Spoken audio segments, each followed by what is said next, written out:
भइरहेको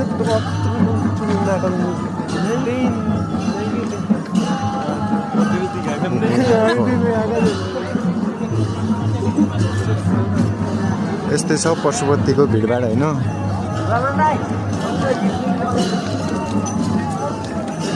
आएन होला यार, यस्तै छ होइन गाइज,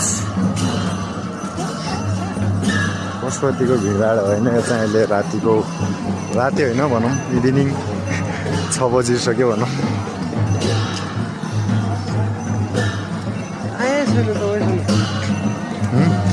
सेन्डै भयो आइसक्यो होला हो, आइसक्यो आएन। यस्तो धुमधाम चलिरहेको रहेछ पशुपतितिर होइन। आज थाहा भयो होला हामीलाई। जनक भाइले नि ट्याटु हानिसकेको रहेछ होइन घाँटीमा।